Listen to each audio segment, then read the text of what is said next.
بسم اللہ الرحمن الرحیم۔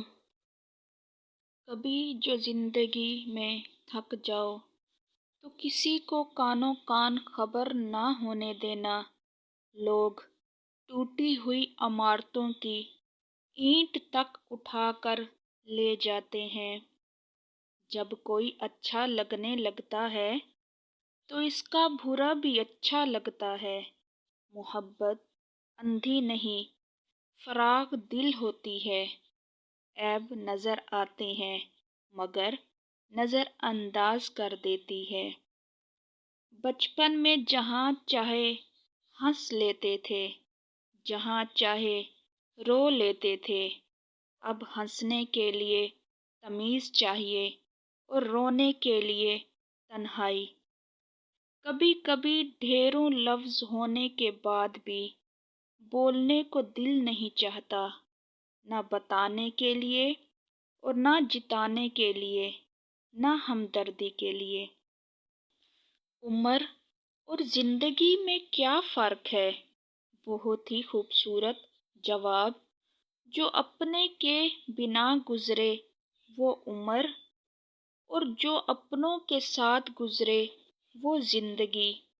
میں نے ایک چیز پر غور کر کے دیکھا ہے، میرے رب نے مجھے کبھی میری ہمت اور برداشت سے زیادہ نہیں آزمایا، لیکن انسانوں نے ہمیشہ مجھے وہاں سے آزمانا شروع کیا جہاں میری ہمت اور برداشت کی حد ہوتی ہے۔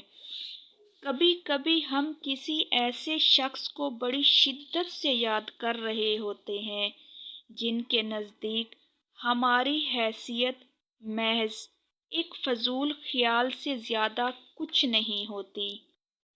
کبھی کبھی زندگی میں رونے کے لیے اتنی وجوہات ہوتی ہیں کہ ہم اندازہ ہی نہیں کر پاتے کہ اصل وجہ کون سی ہے جو ہمیں اندر تک درد دے رہی ہے۔ خاموشی باسبب نہیں ہوتی، درد آواز چھین لیتا ہے۔ برستی ہوئی بارش اور روتی ہوئی آنکھوں کا احساس صرف انہی کو ہوتا ہے جن کے گھر کچے اور دل نازک ہوتے ہیں۔ اکیلے ہی لڑنی پڑتی ہے زندگی کی لڑائی۔ لوگ صرف تسلی دیتے ہیں، ساتھ نہیں۔ ہم لوگوں سے صرف تب تک لڑتے ہیں جب تک ہمیں ان سے پیار کی امید ہوتی ہے۔ جب وہ امید ختم ہو جاتی ہے تو ہم لڑنا بھی چھوڑ دیتے ہیں۔ لفظوں کے زخم جھیلنے کے بعد بھولنے کا فن یا تو پاگل کو آتا ہے یا کامل کو۔ جو لوگ جتنے میٹھے ہوتے ہیں، زندگی ان کا اتنا ہی کڑوا امتحان لیتی ہے۔ زندگی نے بہت کچھ سکھایا، کتابوں نے بھی رہنمائی کی، لیکن انسانی رویوں نے جو سبق دیا نہ تو وہ زندگی کے کسی ورق اور نہ ہی کتاب کے کسی صفحے پر تحریر تھا۔